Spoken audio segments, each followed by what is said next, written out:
Alors maintenant, une petite vidéo pour la compétence numéro 3, donc résoudre les problèmes. Donc comme je l'ai expliqué dans la première vidéo, malheureusement, ici je corrige ceci avec vous, mais je vais donc évidemment retrouver des questions différentes. Mais quel est le but d'une compétence 3? Donc c'est vraiment savoir résoudre un problème concret par rapport aux outils que nous avons vus pendant l'année. Donc la première chose que vous pouvez déjà vous dire, c'est tiens, dans quel chapitre je suis? Et comment, avec des outils mathématiques, je peux résoudre ceci? Alors, pour la question numéro 16, donc, il y avait l'histoire de ces deux éprouvettes où je vous demandais, première question, après combien de jours de l'évaporation de l'huile contenue dans l'éprouvette A sera-t-elle complète? Donc, nous avons un petit graphique ici où l'axe des X représente la durée, le nombre de jours, et l'axe des Y, la hauteur en millimètres. Ici, vous avez donc la représentation graphique, par exemple, donc l'éprouvette A, le jour 0, était donc de 12 mm. Au jour numéro 2, par exemple, il était donc à 2 mm. Donc nous pouvons dire qu'il descend de 1 mm tous les 2 jours. Voilà. Au jour numéro 4, il était donc à 10 mm. Alors, on vous demande quoi? On vous demande à quel moment la fonction va-t-elle donc arriver à 0 mm, donc puisque l'évaporation sera complète. Première étape, ce que nous pouvons faire, c'est donc représenter l'expression analytique de cette fonction. Où vous avez donc A. Pour la formule générale, Y est égal à mx plus p. Où vous le savez, m c'est ma pente. Donc ici, comment calculer une pente à travers un graphique? Très simple, je prends donc 2 points de ma fonction qui va parfaitement avec mon quadrillage. Et je remarque que je marche de 2. Je passe de 4 à 6, donc de 2, et je descends, donc du coup, moins une case. Donc de moins 1, puisque je passe ici de 10 à 9. Soit, puisque 2 représente delta x et moins 1 représente delta y, vous avez donc du coup la formule générale de la pente, delta y sur delta x, c'est-à-dire moins 1 demi. Moins 1 demi.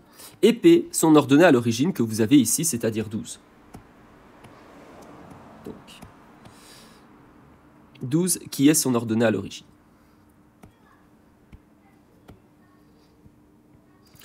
Et on vous demande quoi? On vous demande, tiens, à quel moment j'aurai donc une hauteur de 0 mm, c'est-à-dire à quel moment y vaudra 0.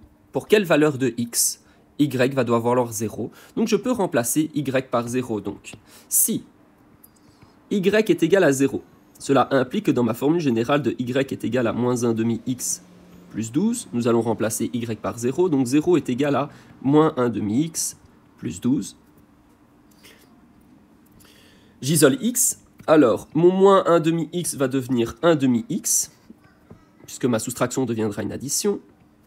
Et alors, mon fois 1 va devenir une divisée par 1, donc sert à rien, et le divisé par 2, 1 fois 2. Donc du coup, x est égal à 12 fois 2, soit x est égal à 24, soit après 24 jours. Il y avait bien sûr une autre manière de résoudre ça, en faisant une règle de 3, puisque vous vous dites, tiens, vu qu'il descend de 1 mm tous les 2 jours, pour descendre de 12 mm, il aura besoin de 24 jours. Vous pouviez me le résoudre avec une règle de 3. À l'examen, je vous avais mis 1,5 point sur 2 si vous me faisiez ça à travers une règle de 3. Utilisez donc, du coup, la technique, privilégiez la technique des fonctions, bien entendu, pour gagner la totalité de vos points. Ensuite, après combien de jours la quantité d'huile contenue dans les éprouvettes seront-elles identiques? C'est-à-dire, nous avons l'éprouvette A, nous avons l'éprouvette B, et qu'est-ce que je cherche? À quel moment ils ont la même hauteur? C'est-à-dire, je vais chercher leur point d'intersection, c'est-à-dire que je vais maintenant faire un système d'équations. Donc de nouveau ici, un delta de x de 4 et un delta y de moins 1. Donc la pente vaut bien moins 1 quart. Et nous avons quoi? Nous avons une ordonnée à l'origine en 8. Donc maintenant, je vais donc faire le système d'équations. Donc faisons le système d'équations de mon éprouvette A. Donc ça, je ne suis pas obligé de l'écrire, mais donc j'essaye de trouver le point d'intersection de mon éprouvette A et le point d'intersection de mon éprouvette B. Où A, nous l'avons fait tout à l'heure, c'est y est égal à moins 1 demi x plus 12. Et B, c'est y qui est égal à moins 1 quart, puisque c'est la pente que j'ai trouvée, plus 8, l'ordonnée à l'origine. Et nous voulons savoir donc après combien de jours, donc c'est-à-dire x, puisque c'est la durée de jours, après combien de jours ils ont le même y. Et ce qui est bien ici, c'est que vous voyez que j'ai déjà isolé y, puisque je sais que y est égal à tout ceci, et je sais que y est égal à tout ceci, et nous cherchons le même y. Nous voulons savoir x pour le même y. Donc, qu'est-ce que je vais pouvoir faire? Substituer. C'est-à-dire mettre ceci à la place de ceci. Et donc, je vais me retrouver avec moins 1 demi, donc soit moins 1 demi x plus 12, qui est égal à moins 1 quart x plus 8. Alors, là, du coup, nous devons faire une équation où nous allons trouver la valeur de x, c'est-à-dire le nombre de jours. C'est exactement ce que je voulais. Nous sommes dans une équation du premier degré où nous avons des fractions, donc nous pouvons tout mettre par exemple sur des quarts pour supprimer les fractions. Alors, ce qui me donne moins 2x quart plus 48 quart est égal à moins 1 quart x plus 32 quart. Et maintenant que je suis dans une équation et que tous mes termes sont au même dénominateur, qu'est-ce que je vais pouvoir faire? Supprimer mes dénominateurs. Mettons les termes en x d'un côté, les termes indépendants de l'autre. Donc moins 2x plus x est égal à 32 moins 48. Ça veut dire que moins x est égal à moins 16, soit x est égal à 16. Donc, soit après 16 jours. Donc après 16 jours, ils vont donc avoir la même quantité d'huile. On pourrait vous demander, par exemple, c'est vrai qu'ici je ne l'ai pas fait, mais on pourrait vous demander quelle sera donc la hauteur après 16 jours. Qu'est-ce qu'on va devoir faire? Remplacer x par 16 dans une de mes deux fonctions. Donc, même si ce n'était pas demandé, je vais quand même le faire. On ne sait jamais que je le pose à l'examen de septembre. Si x est égal à 16 dans la fonction, alors vous prenez n'importe quelle des deux fonctions, la plus facile, pour moi la plus évidente c'est celle-là, au hasard. Donc dans y qui est égal à moins 1 demi x plus 12, on va remplacer y par 16. Donc ça veut dire que 1 demi x est égal à 12 moins 16, soit 1 demi x. Pourquoi x? Non, attendez, j'ai pas remplacé mon x par 16, j'ai remplacé y par 16. Donc ça veut dire que y est égal à moins 1 demi fois 16, voilà, là j'ai bien remplacé x par 16. Ça veut dire que y est égal à moins 8 plus 12, soit y est égal à 4, donc c'est-à-dire que nous avons bien trouvé le point d'intersection, donc la coordonnée de mes deux fonctions, enfin la coordonnée de l'intersection de mes deux fonctions, où x16, c'est-à-dire après 16 jours, ils vont donc avoir 4 mm de hauteur tous les deux. Même si ce n'était pas demandé, on pourrait. Alors, question numéro 17, que doit valoir la largeur de ce rectangle pour que l'aire du triangle ADM soit le tiers du triangle BCM? Alors, donc on vous demande à quel moment l'aire du triangle ADM, donc l'aire de ADM, égale au tiers du triangle BCM. Et alors la question que je dois savoir, c'est qui dois-je diviser par 3, qui je dois faire fois 1 tiers. Alors, donc l'aire du triangle ADM soit le tiers de l'aire. Donc c'est-à-dire que cette aire fois 3 doit normalement me donner ceci. Donc normalement, l'aire de ADM fois 3 doit donc me donner l'aire du triangle BCM, puisque l'aire du triangle ADM doit valoir le tiers, c'est-à-dire que fois 3, ça me donnerait la même aire que le triangle BCM. Et là, petit rappel de l'aire d'un triangle. Donc comment calculer l'aire d'un triangle? C'est bien base fois hauteur divisé par 2. ADM qui est ici.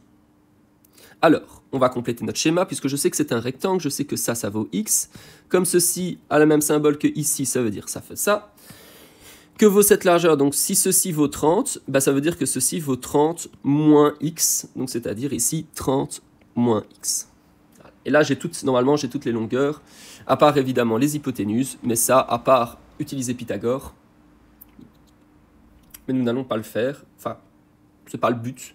Mais je pourrais en effet vous demander, tiens, enfin, après Pythagore c'était plutôt pour l'examen de décembre, mais ici voilà. Alors, l'aire du triangle ADM, c'est-à-dire base fois hauteur divisé par 2. Donc si ça c'est ma base, ça tombe bien, c'est un rectangle, ça me donne la hauteur. Donc base fois hauteur, x fois x divisé par 2. Fois 3 est égal à l'aire de ABCM, de BCM, pardon. Donc base fois hauteur divisé par 2. Donc si ça, c'est ma base, c'est-à-dire 30 cm moins x fois la hauteur, comme c'est un triangle rectangle, fois x, divisé par 2.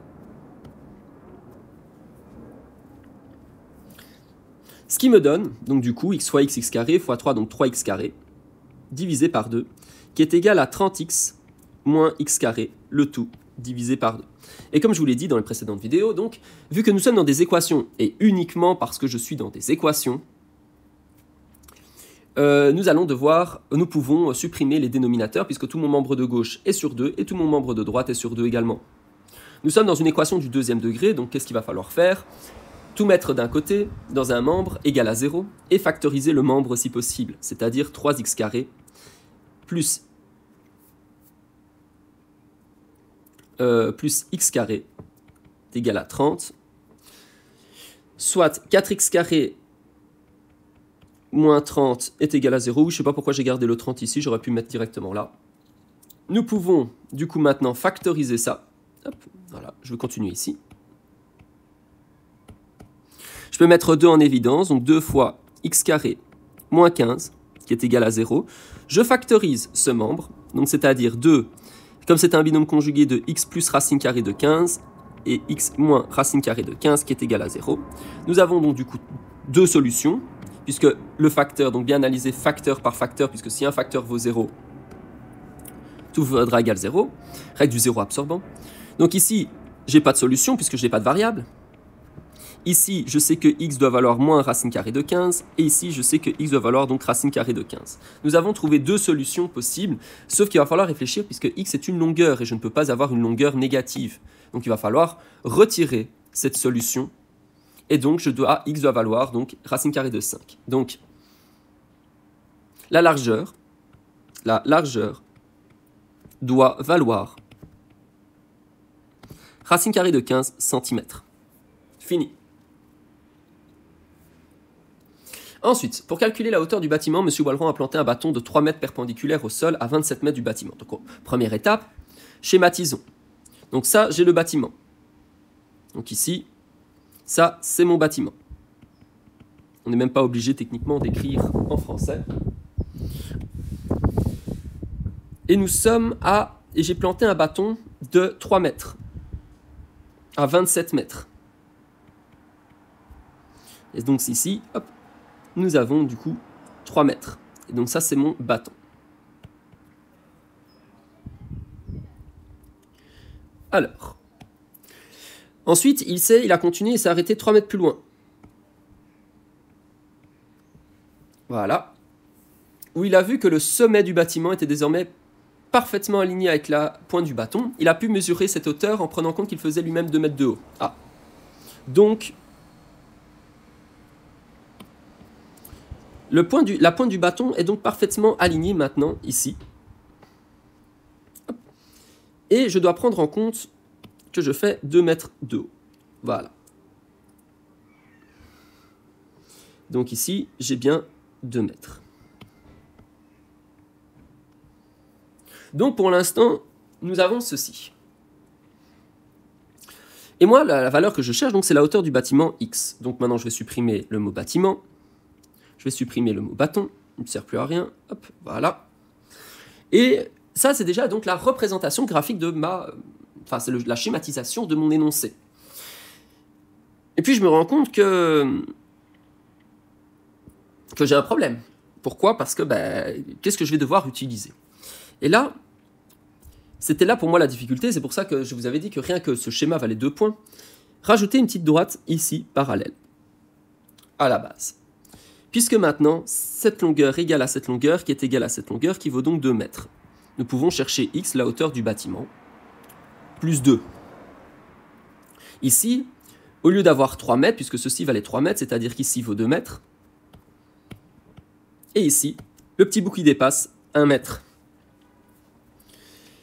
Cette distance est la même que cette distance est la même que cette distance. Nous avons donc pratiquement terminé. Pourquoi ? Alors, nous allons nommer les sommets, donc A, B, C, D, E. En fait, ce triangle, et ce triangle sont semblables. Pourquoi? Parce que ils ont deux amplitudes, enfin ils ont deux angles de même amplitude, puisque cet angle et cet angle ont déjà un angle en commun, et déjà ici un angle de 90 degrés, puisque normalement le bâtiment et le bâton sont bien mis à 90 degrés du sol. Donc c'est-à-dire que le triangle ABE est semblable au triangle ACD. Et comme ils sont semblables, je sais qu'ils ont des rapports identiques, c'est-à-dire que nous avons un même cas, c'est-à-dire que K,